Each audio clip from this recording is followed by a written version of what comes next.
Like many of you, I've had the privilege of serving on a number of boards throughout my career, and I've seen firsthand the incredible impact and growth it can bring to individuals and organizations. I'm a firm believer in the value of board service and recommend it to anyone with a passion for creating positive change. However, as you begin, or like me, continue your board journey, it's critical to have a clear understanding of what to expect and what's expected of you. Today's conversation will set you up with valuable insights to ensure your board experience is both fulfilling and effective in contributing to the cause you're passionate about. Our guest today is an exceptional expert in the field of governance and board leadership, Rick Powers. Rick brings a wealth of experience and knowledge to the table, and his insights will inspire you to be on top of your game as board directors. Rick is an associate professor and national academic director of the Director's Education Program and Governance Essentials Program at the Rotman School of Management. He has extensive experience serving on various boards and committees and has worked with organizations around the world, helping them develop best governance practices and achieve their strategic and organizational goals. So whether you're new to serving on a board or looking to enhance your existing governance skill sets, you're in for a treat today. Rick, welcome. Thanks very much, Elizabeth. Happy to be here. Well, we're glad to have you, and it's not your first time either, so thank you for saying yes again. Before we get to your 5 good ideas, can you start off by telling us why we need to be concerned about the role of boards in good governance? Why does this matter for the success of nonprofits? Oh, there's compelling research that shows that good governance leads to better performance, better decisions, and really assists organizations in trying to be the best that they can be. So good governance, and as I said, a lot of the research actually has taken place in the corporate sector, the not-for-profit sector, and the ABCs, not as much. However, a lot of it is adaptable to all these sectors. As I said, the research is quite compelling and quite clear. Good governance leads to better boards, better organizations. Great. So let's get started with the good ideas. Well, the first one I'd like to talk about is that to understand your fiduciary duty and duty of care as a director. These are the 2 foundational elements that a director has to understand and adhere to. Whenever you hear the word fiduciary, think of the word trust. And as a fiduciary, you are in the highest position of trust. So when we talk about your fiduciary duty, other examples of a fiduciary duty would be doctor-patient, lawyer-client, things like that. So you have to put another party or another group's interests ahead of your own. In Canada, a board's or a director's fiduciary duty is owed to the organization. Now that came out of a case involving Bell Canada Enterprises and the Ontario Teachers Plan, actually a number of years ago in 2008.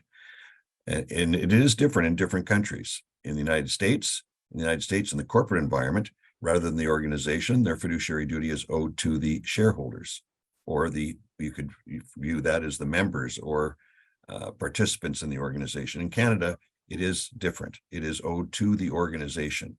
Now, that does not mean that you disregard the interests of all the other stakeholders. Every organization has a number of different stakeholders, but oftentimes there will be conflicts between stakeholders. And in a situation like that, a director and a board have to make a decision that is in the best interest of the organization. So that's the first, that's the fiduciary duty. The second is recognizing your duty of care as a director. And fortunately, it is a reasonable standard. You don't have to be extraordinary. You're allowed to make mistakes.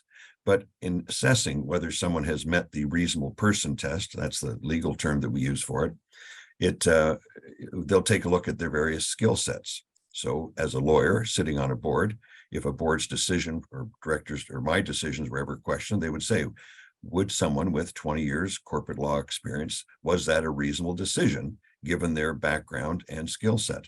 And it's either above the bar or below the bar. So boards have to be mindful of that. And one of the good things about that is that we bring on specific skill sets to boards to help them function better and more properly. But in doing so, we have to recognize we don't leave our professional or skill sets at the door. We bring them into the meeting with us. So when we sit around that table, we have to be prepared. We have to have read the material in advance and understand the decisions that we're being asked to make. And that, as I said, as long as we do that reasonably, there's no problem. And I might add as well, at this point, it is very rare to have a successful lawsuit against a director in any sector in Canada. Now, that doesn't mean you won't get sued. The operative word there is successful. It costs the plaintiff $0 in terms of putting adding your name to a claim. And I'll talk a little bit about that later. The last thing we would want to do is dissuade people from joining boards. There are numerous ways to protect yourself, to make sure that that you are properly protected and your personal assets wouldn't be put at risk. So Right. first principle, or first key idea is the idea of understanding your fiduciary duty that is owed to the organization, and your duty of care, a reasonable standard of care, respective of your skill sets. That's great. Are there places that we can go to sort of deepen our understanding of what that means, or what fiduciary duty looks like in particular contexts? Is there, to sort of put meat on the bones of that? What does, or maybe you just have an example of what that looks like? Well, most organizations will have policies around this, a board charter where they actually stipulate. So your fiduciary duty will be owed to the organization. Let's just take a look at Maitri, for example. You have a board of directors. The board of directors' obligation is to do what's best for Maitri. I'll give you an example of a golf club. There's just different type of organization, but the members don't want to pay any more money or any more fees per year, but the board, in making their decisions, particularly today when costs are rising, they take a look at the costs and they take a look at, do we want to maintain the quality of facilities that we have here at this golf club in order to increase the membership fees. That's their primary source of income. So on one hand, you've got, and most of the directors in a golf club are members as well. So they're really digging into their own pocket and doing so. So where the members may not appreciate an increase in fees, the directors, in looking at the best interests of the organization, the best interests of the golf club in this case, would put forward an increase in fees in order to maintain the quality of the course as required. So you can see how those conflicts would come up. And Elizabeth, I think that's the biggest area that I get called upon is conflicts. Yeah. And a conflict can be direct or indirect. The perception of a conflict is just as important as a real conflict as well. So you could talk, till the cows come home. It's, there's all kinds of different conflicts that can come up, but obviously a direct conflict would be where you have a financial interest in perhaps an organization, or the organization has been presented with an RFP, and you have a financial interest in that. In situations like that, you would recuse yourself. So you wouldn't participate in discussions. You wouldn't vote, obviously. And another part that people don't often remember is you should leave the room as well. We're human. People won't say things in front of you that when you're out of the room. Fulsome and a frank discussion. Once you've declared the conflict, you should leave the room in order to allow the rest of the board to have that discussion. The other fact is that if by staying in the room, you may become privy to information that would be helpful later at a later stage. So very important that you leave the room for that discussion. You can return obviously after, but so a number of things that we've covered there: fiduciary duty and duty of care, and understanding the potential for conflicts, both real and perceived, and the proper way to handle those. Right. There's lots there and lots to navigate and lots to think about before you step on. So what's the next thing a new board member or an existing board member should be thinking about? Well, after saying all this, then we get into the realities of being a board member. You will never know as much as management. We call this the information chasm. And the stats, anybody could work out the stats, but Elizabeth, how many hours a year do you work? Too many? Okay, well, you can get to 2,000. You can get to 2,000 pretty easy. 40 hours a week, 50 weeks a year, there's 2,000 hours. Thank you. So you may take more than 2 weeks holiday. I'm not sure. I don't know how Alan and Judy, I'm not sure how they handle things like that. But, you're there, let's just say 2,000 hours a year. How many hours do directors spend? Well, in the not-for-profit and the ABCs, we know it's around 150 hours. Now, if you're the chair, double it. That taking on a chair position is always an honor to be selected as the chair or offered the chair position. But understand, you've just doubled your work capacity or your workload. It just takes that much more time to do an effective job as a chair. But even at 300 hours and management working 2,000, you can see the delta there is just too wide. So that's the information chasm. You will never know as much as management, and you'll always be put into situations where you're required to make decisions without complete information. You do the best you can. Remember, I talked about the standard of care being a reasonable standard of care, not an extraordinary standard. So understanding that, we are, to a large part, captive by management. And so again, how do you add value in a situation like that? Well, you add value by asking good questions, by asking better questions, doing your homework, understanding the organization, understanding the competition, the competitive environment as well, because in all environments, including not-for-profit, there are competing forces or competing issues, competing organizations competing for funding. So lots of situations. You have to understand the sector in order to add value. And the best way you add value is by asking better questions. And I guess also balancing that line between dipping into the operations and staying at a governance level. Very good question. A very good comment as well. Many boards start out as what we would term a working board. I've certainly been on working boards in the past where the organization is small, maybe is a bit unsophisticated, may not have the funding available. So the board members are actually doing a lot of the work, if not all the work. They may be management and board members all at the same time. More organizations that grow and become more sophisticated generally move to more of a governance model. And that's where we get a clear separation between the role of management and the role of the board. We use the term NIFO, noses in, fingers out. Now, that used to be a sort of a hard line. It isn't any longer. Certainly in a crisis, it's all hands on deck. A good CEO or executive director will access the skill sets on their board of directors to help them do their job. They can't be an expert in everything. We'll talk about getting the right skill sets on a board in a few moments, but having the right skill set allows sort of an advisory board as well, so a fiduciary board, but also, and I don't want to get the terms mixed up because there is a more technical term for advisory boards that we use in corporate, but not as much in the not-for-profit. The issue there, though, is that two things happen when the board gets involved in operations. One, you undermine the authority of your CEO, and two, the board becomes responsible for those decisions. How can you hold the CEO responsible when the board is getting involved in the day-to-day decisions? So, and a CEO should push back on those in a situation like that. There has to be that separation. And again, the board will never know as much as management. So it's almost negligent for them to get involved in day-to-day operations because they don't know as much as management. They can't. There isn't enough time. So understanding that idea, that separation, and really a good chair will monitor that as well. So respect what the CEO knows, but then also be prepared to bring your skills forward. So what are the director skills that are needed? Well, that's different for every organization. And I think that's one of the things that organizations have to sit down and really give some thought to. So one of the areas, or one of the issues that I usually do, is I'll sit down with the chair and the CEO and say, okay, in this organization, what would be the perfect mix of skills? So I'll give you an idea or an example. Say there's a childhood, I used to be involved in Childhood Cancer Canada. And I remember it very distinctly sitting down with the CEO and the chair at the time and saying, okay, in a perfect world, what skill sets would we want on this board? And it's pretty easy to do. We call this a skills matrix. So on the left hand, we would have nice to have some with some financial acumen, some legal expertise. It's a medical, so you'd like perhaps some practitioners, some doctors that work in oncology. You'd want other sector experience, HR, or other skill sets like HR. So we had a number of skill sets. Fundraising in a not-for-profit, depending on the board, fundraising, someone experienced with fundraising is an essential skill.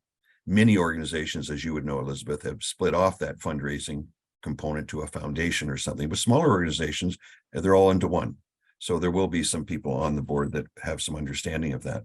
And then looking, do we have that on the board currently? If we don't, should we be recruiting for that? And that's where you can really build up the strength of your board. As I said, there are certain skill sets as around financial, legal, things like that all boards could benefit from. But then depending on the board, depending on the sector that it's in, those specific skill sets will be identified. And again, applying that matrix to your current board, where are the gaps? And most boards today have term limits. So the most common term being 3 years. The provincial and federal legislation across the country has limited a term to a maximum of 4 years in the not-for-profit sector. So 4 years. What it didn't do is it didn't say how many of those 4-year terms you can have. So most organizations are coming down with 2, perhaps 3 at most. So at a certain point, that person or those people are going to leave the board. What skill sets are they taking away? Are they covered by somebody else on the board? Or in terms of recruitment, should we be, or in terms of succession, should we be recruiting other directors with those skill sets? And if I can just go a little bit further on that, because this is one idea that the not-for-profit and ABCs have done very, very well. Corporate, not so well, is that bringing people onto committees first. So what we call that evergreening. And what you're doing is you're developing a potential pool of candidates for the board. It gives the candidate or potential candidate for the board an opportunity to test drive this organization. Is this an organization I'd like to get involved in? Do I believe in what they're doing? Do I understand the organization? It also gives the organization an opportunity to test drive them. Is the candidate conciliatory? Do they work well with other people? Do they add value to the organization? Are they passionate about the cause? And that I cannot emphasize too much. It's overly emphasized. Are they passionate about the cause?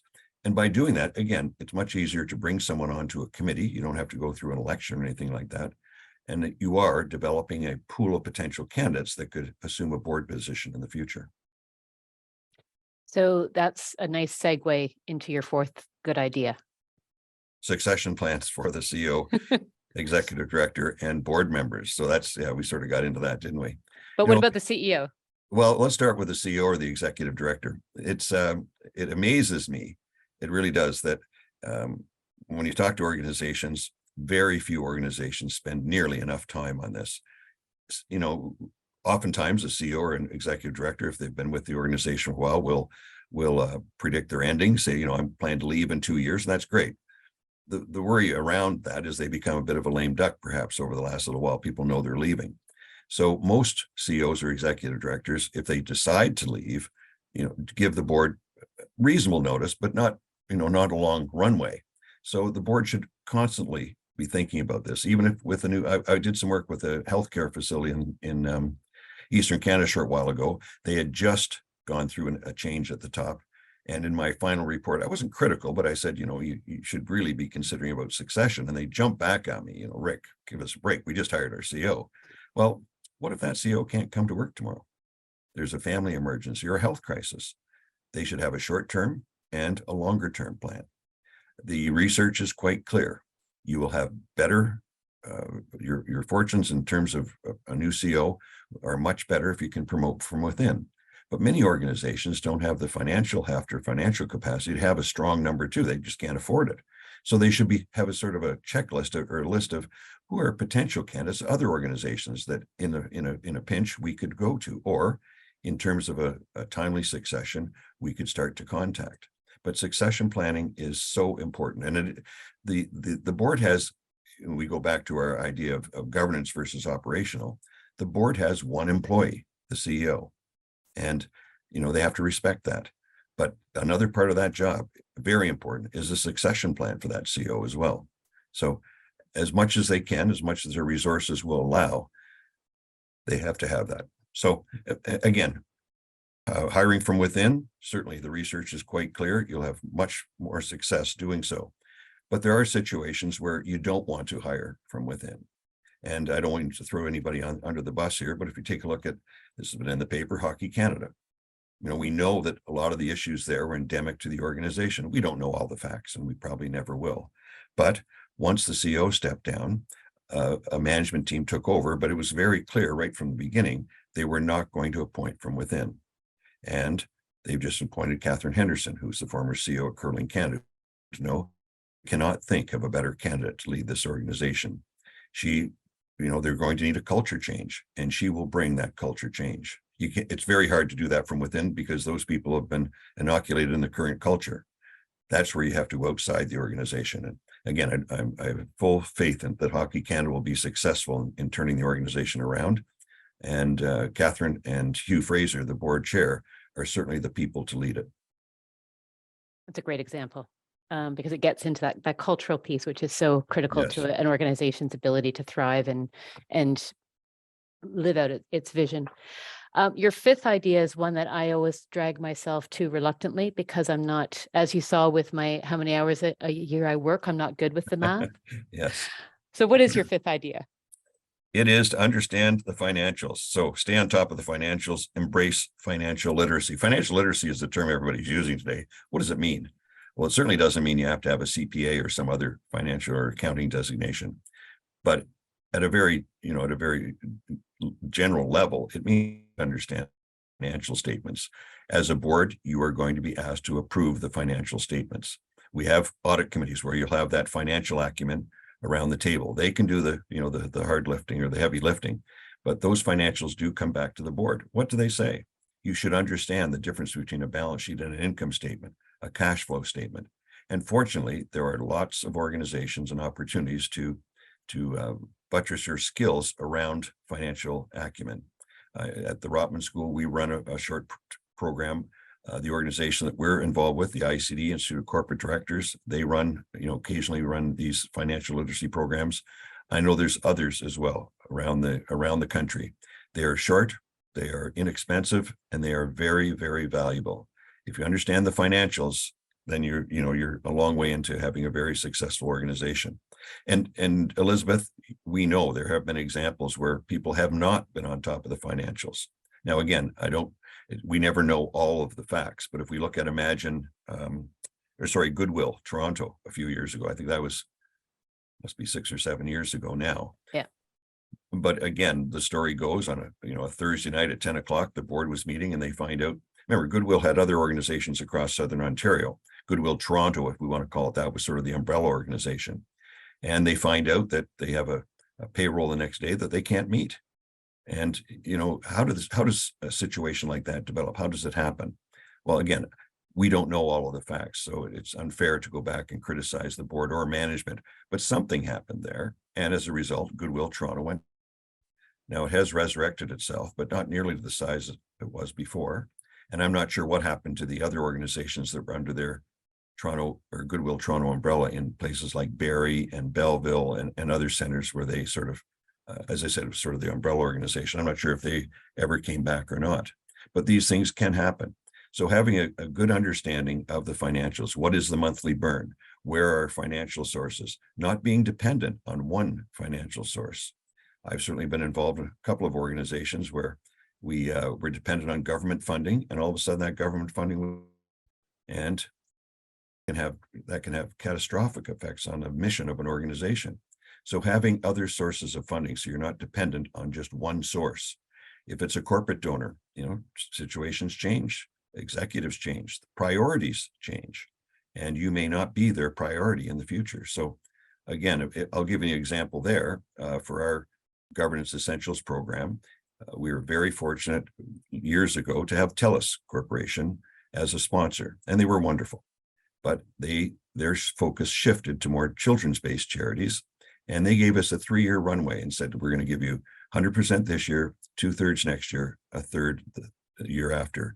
That gave us 3 years to go out and find another funder. And again, we were very fortunate to attract the Royal Bank of Canada Foundation, who have been a very generous funder of the program for a number of years now. So first of all, hats off to TELUS. The way they did that was excellent. Understand that priorities can change. And obviously hats off to RBC for setting their foundation for coming in to help us run what is a really valuable program in the not-for-profit sector. So 5 very good ideas. Thank you. And we already have a bunch of questions coming through on the Q&A box. I want to start with one that goes back to some work that Maitri did a number of years ago, which is sort of diversifying boards and increasingly, you talked about everyone talking about financial literacy. We have very serious and important conversations and objectives around EDI and ESG goals for organizations. Do you have some thoughts about how that gets well integrated into the board matrix, the governance structures? How does that become a value add integration in the board work? Well, it's an excellent question, Elizabeth, and there is a focus obviously on diversity. If I can just jump to corporate Canada for a moment, corporate Canada has been looking at this for a while, and they've really focused on one aspect of diversity, gender, and they've been very successful. Last year in Canada, 53% of new board members were female, and that was the issue. There were not enough female candidates represented on boards. So they're not 50-50 yet, but as I said, with a ratio like that, with more women joining boards now than before, we'll get there eventually. We'll get to 50-50 or pretty close to that, as it should be. But that's only one aspect of diversity. Matri is very involved in all aspects of diversity. So how do we ensure that other aspects are present on your board? Well, first of all, the process for succession should start right after the AGM, the annual general meeting, for the next year or the next election cycle. You have to give yourself a longer runway.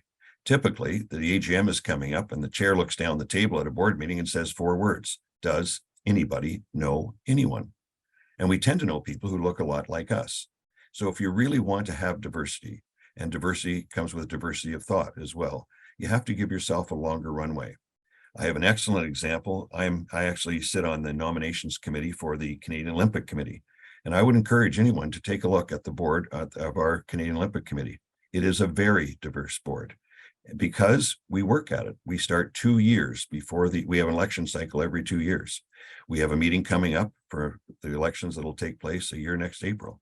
So it's, and again, you have to have the skill sets, but you can also have diversity. So we match skill sets with diverse candidates, and it is an excellent board in terms of, it is the most robust nominations process or elections process that I've ever been involved in. And the results are clear. So I would encourage people, take a look at the COC board and just see how diverse. Now, you can't tell everything on it by looking at a person or just reading their bio, but for just about any aspect of diversity you could talk about, we have members on the COC that represent that area of diversity. It comes down to some hard choices sometimes, but if diversity is important, you make those. So there's a sort of an add-on question to that that's come up in the Q&A box, and it's when you're recruiting for boards, how do you reconcile the tension between professional skills matrix and good community representation? So some of the diversity that you might be looking for.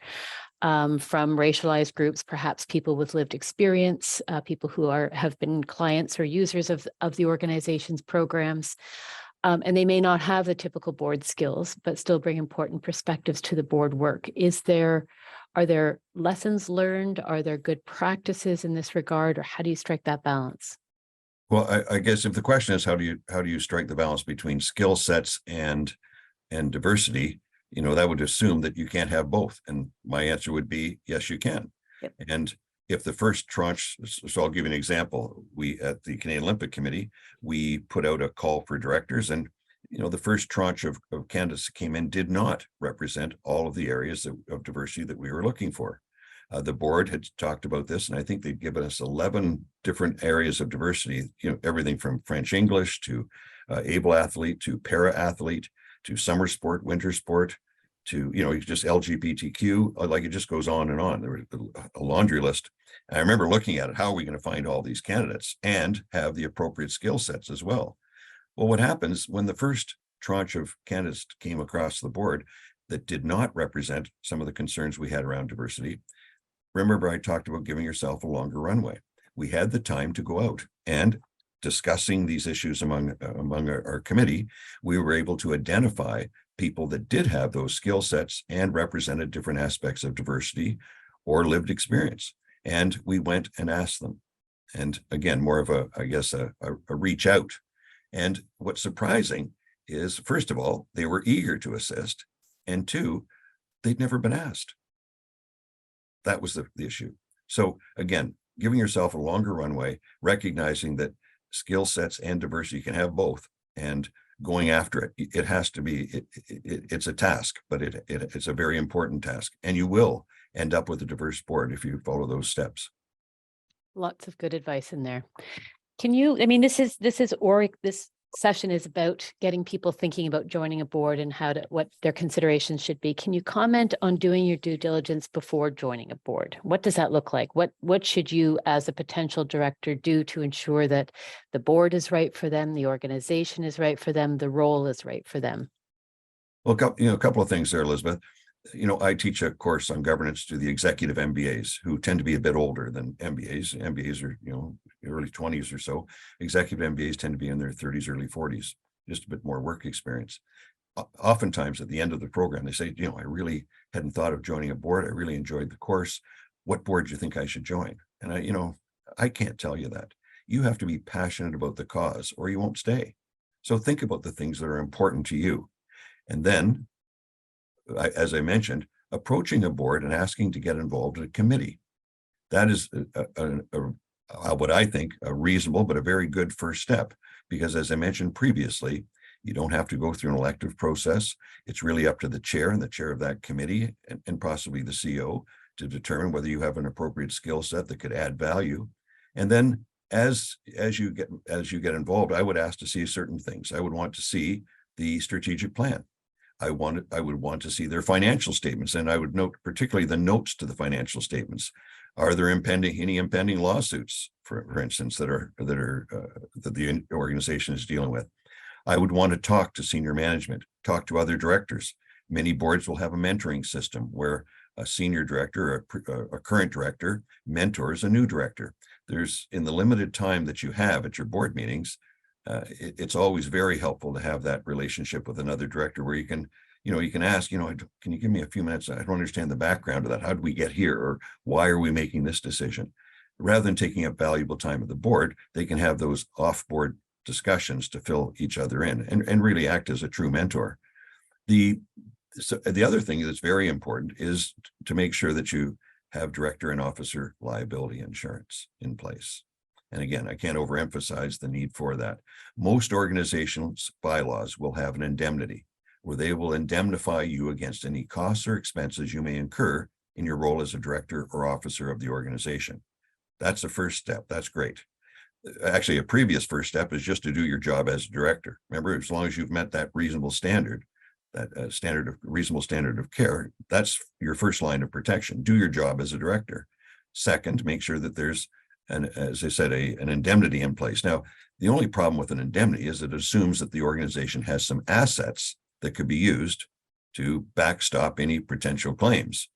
I remember years ago sitting on the board of directors at Rugby Canada, and the issue came up about increasing our director and officer liability insurance. And our CEO at the time said, no, you don't need to worry about that. You're all indemnified by Rugby Canada. Well, a quick search revealed that we had about 42 rugby balls, maybe some of those orange cones that the coaches use, and some kit. We had less than $15,000 worth of assets. So on paper, the indemnity was great. In practice, it was worth zero. So having director and officer liability insurance, and that is very important. The plus side of that is in Canada, it is very inexpensive. So it doesn't make any sense why any organization would not have it. Why would you put your personal assets at risk? And they are at risk in the absence of a director and an officer liability policy. So in joining a board, I'd want to make sure, do you have a policy? Will I be protected? Because as I mentioned, it could be a wrongful dismissal. It could be a slip and fall. It could be anything. It costs a plaintiff $0 to add the board's names to a potential claim. And in Canada, that director and officer liability insurance is used primarily to fund the costs of defense. As I said, very rare to have a successful lawsuit against a director in Canada, but you still have to defend it. Who's going to pay for the defense? That's why you have director and officer liability insurance. So all those things, understand the strategic plan, understand the financial position of the organization, a mentoring system or the opportunity to speak to management and other directors, and making sure you have insurance in place. Great suggestions. Your second good idea was recognizing and understanding the information chasm. And so we have a question, and you talked about sort of, some of the dynamics of that. But given that, can you recommend or provide a good practice or a best practice to monitor and review the CEO or ED's performance? Like, how do you effectively do that where there is that big difference in knowledge and contact? Well, by in working with the CEO or an executive director, the board should be having some goals or some kind of as part of their review, there should have been a mandate for the CEO or the executive director, things that they should be accomplishing each year. And it's usually done on an annual basis. Can be done more often or less. I wouldn't suggest less often, but certainly could be done a little bit more often, every 6 months or so. But there's certainly certain goals and objectives that would be part of an assessment of the CEO's performance. Well, tracking against those along the way, that's where the chair's role becomes very important. The chair and the CEO should be good buddies or good friends. They have to. They are, it's interesting in corporate. It used to be a situation in Canada where the CEO would also be chair of the board. Now we've moved away from that probably 2 decades ago. But in the United States, in corporate USA, it is still quite common where the CEO is also the chair of the board. So they're obviously going to be good friends. They're the same person. But in Canada, and certainly in the not-for-profit, we have that clear separation of roles and duties. So as far as the CEO performance, there should be certain goals and objectives that are outlined in advance, so the CEO knows what they're going to be judged on, what their performance is going to be based on, and a regular discussion on how they're tracking against those goals. So the CEO, it's such a multifaceted job. There's lots of things there, but a good chair will be following the CEO's performance, comparing their performance against the various goals and objectives that have been outlined for the year, and keeping them informed. It shouldn't be a surprise at the end of the year if the chair sits down with the CEO and says, listen, you did a great job on A, B, and C, but we didn't see much movement on D, E, and F. So maybe next year, this is the things that we want to work on. Also, oftentimes the performance of a CEO is, there's a bonus or some kind of monetary award tracked or attached to those. It should not be a surprise to the CEO at the end of the year that they did not get their full bonus. They didn't get it because they didn't perform as expected. So I guess regular updates on the performance, tracking against goals and objectives, outlining exactly what those goals and objectives are in advance, and then monitoring the CEO's performance throughout the year is probably the best way. So earlier in our conversation, you talked about the fact that there's some micro organizations that have a much more hands-on operational kind of board, and then others are more policy boards, advisory boards.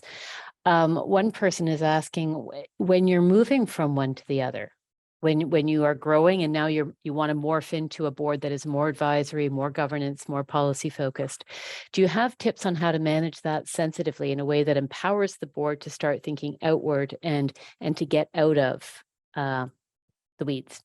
Well, that's again, the chair of the board is critical in making that transition from a working board to a governance board.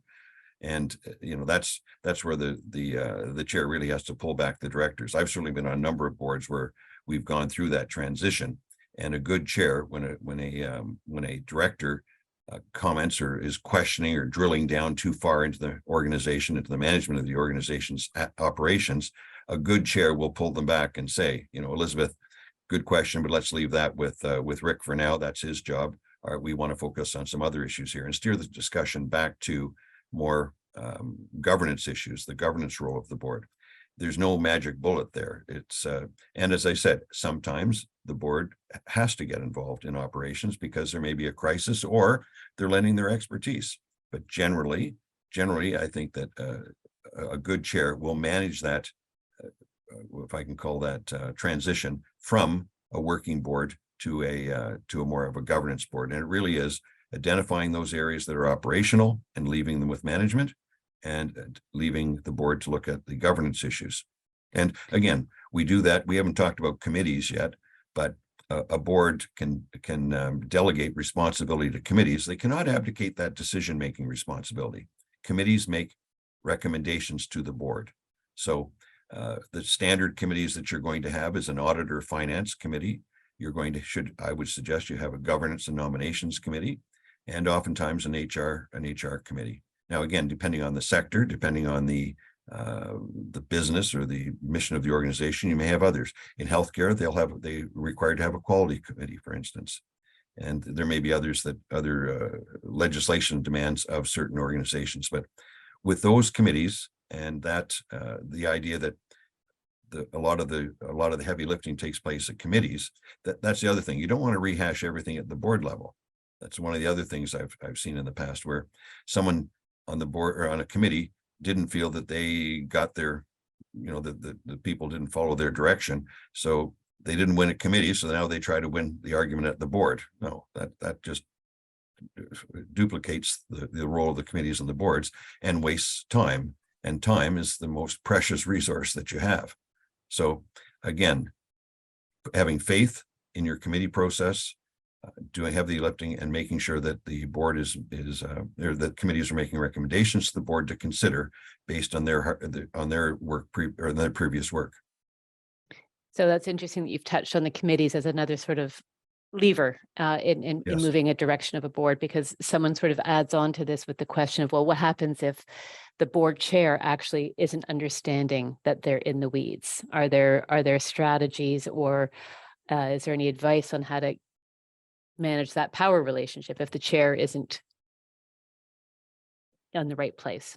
Yeah, that's obviously a tougher one. It's because the chair as the leader of the board, again, though, other board members maybe who understand the process a little bit better can sit down with the chair and say, listen, I think we're getting too much in the weeds here. I can tell you the COO will be up on top of that, trying to back, because they understand that it does undermine their authority in the organization, and it creates confusion within the organization. Who do employees report to? Is it the CEO or is it the chair?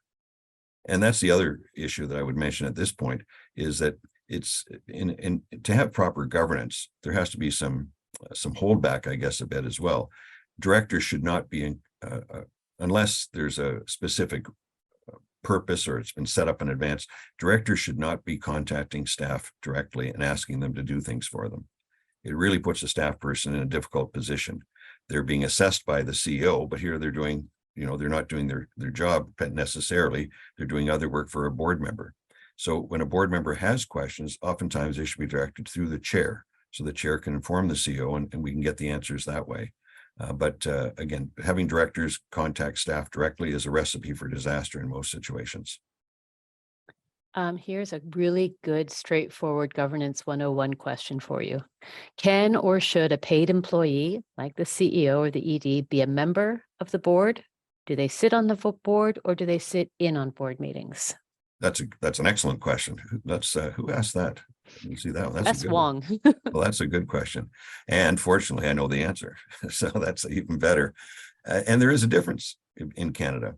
So I don't want to confuse the issue, but in corporate Canada, it would be rare for a CEO not to sit on the board and not to have a vote.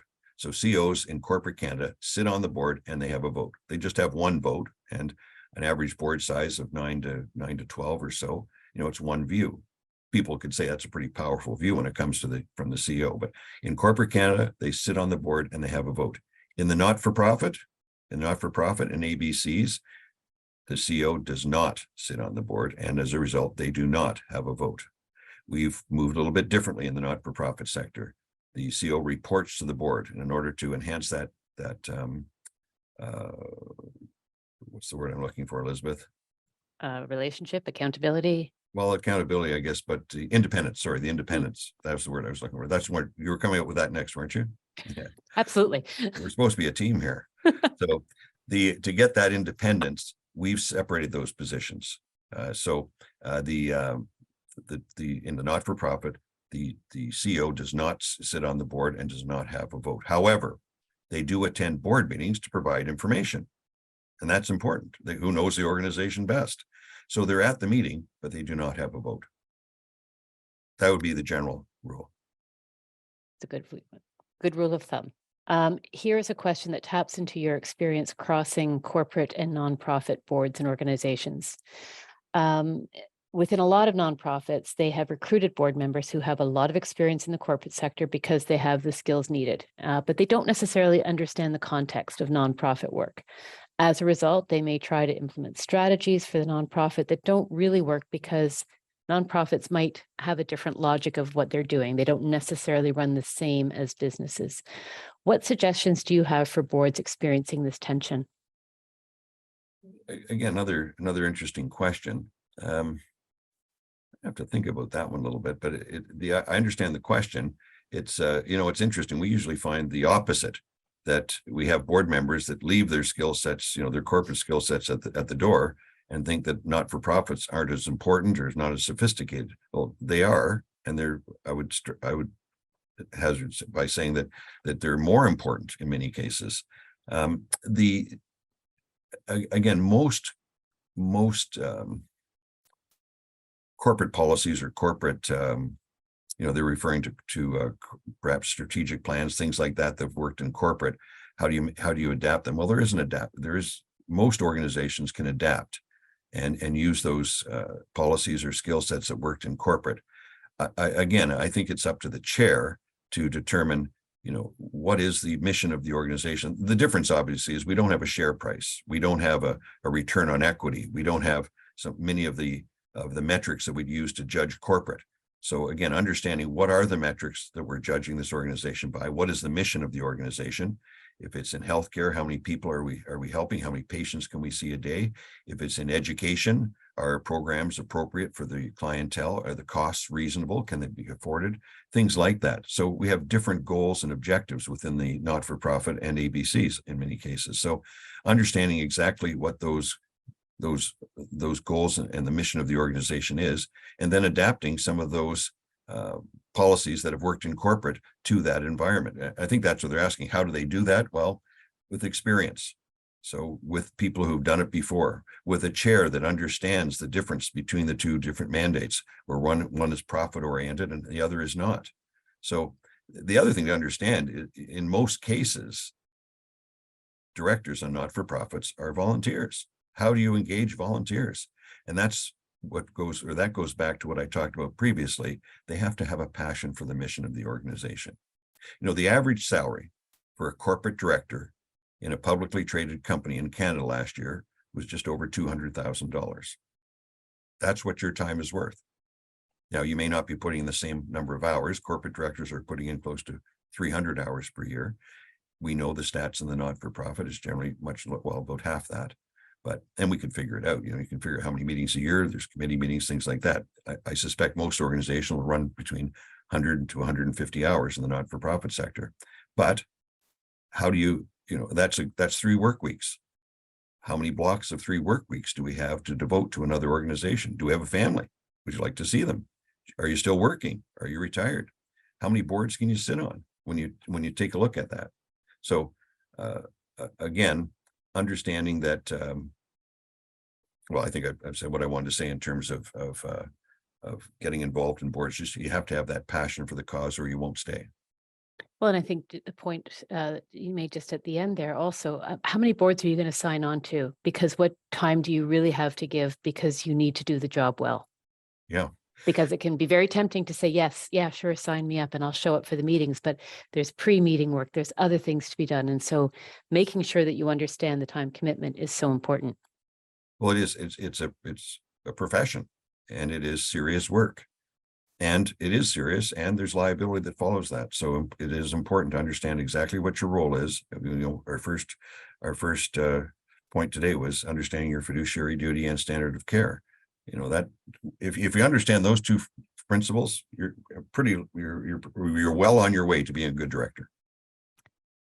One of the pressures that I think every nonprofit feels is fundraising, and very often the recruitment of board members is also tied up in fundraising capacity. Not always, but sometimes there's an element of that there.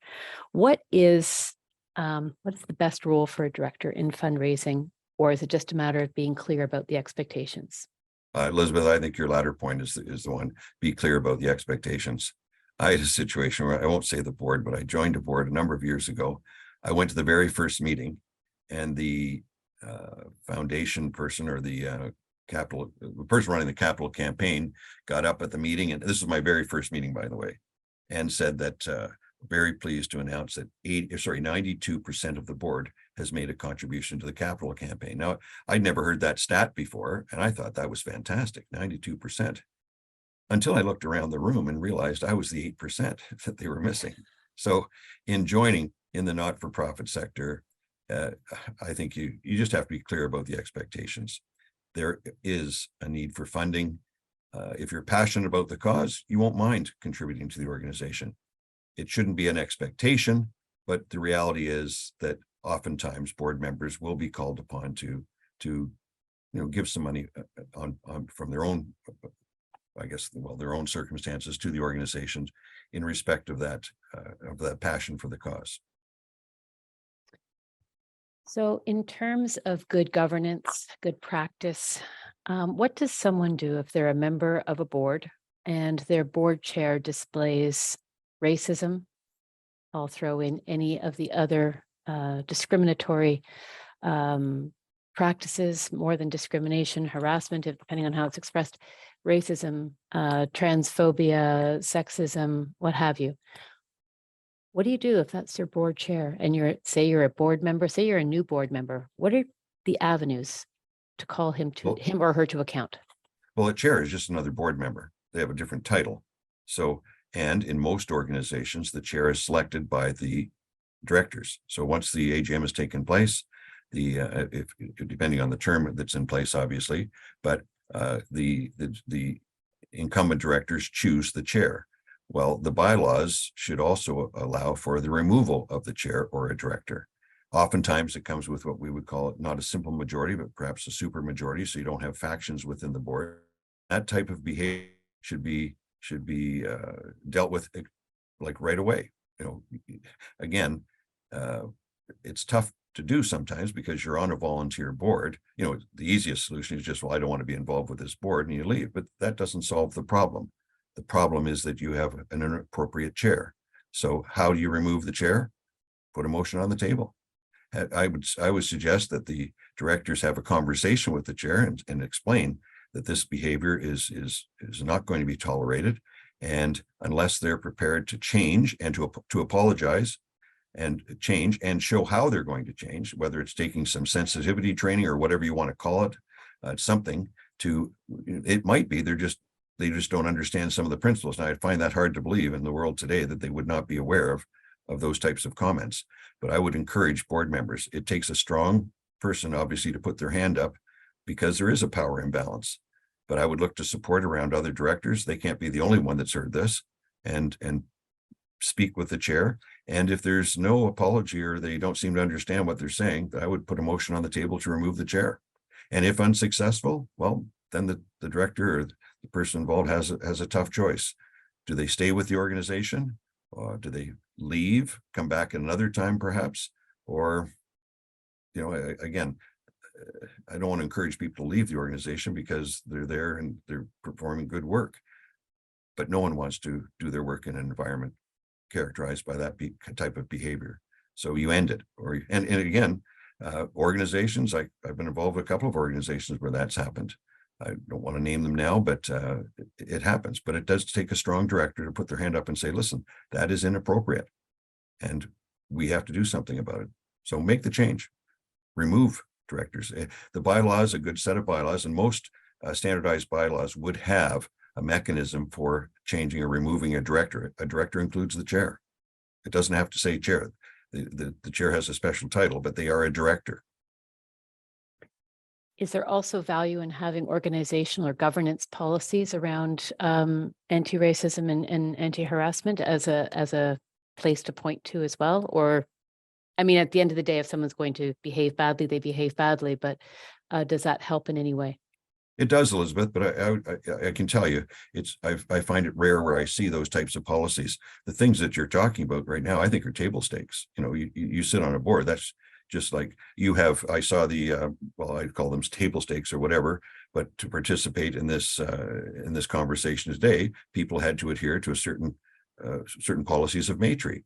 So I would make those policies, make sure the board has read those policies, the directors understand them, certainly. But again, even without the policies, that type of behavior in today's environment, those are table stakes. That's a given as far as I'm concerned.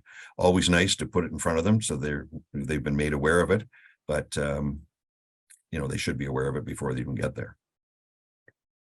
Thank you. I'm being reminded that we are at 1:59, and I know that you have somewhere to be, so I'm going to give you the last word if there's any final advice that you have for people thinking about joining a board. It's I know we're talking with the Matry, obviously, with not-for-profits and ABCs. Boards need our help, and we have a tremendous. First of all, we have a tremendous support for volunteerism in Canada. It's off the charts compared to many other countries.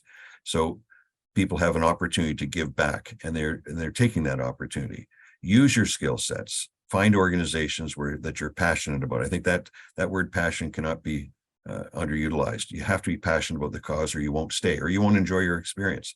Find that organization and find some time to give back. They need our skill sets, they need our support, and if we can, then we can certainly help all Canadians, people right across the country, enjoy a more fuller and more satisfying life. The not-for-profit sector is such a huge sector in Canada.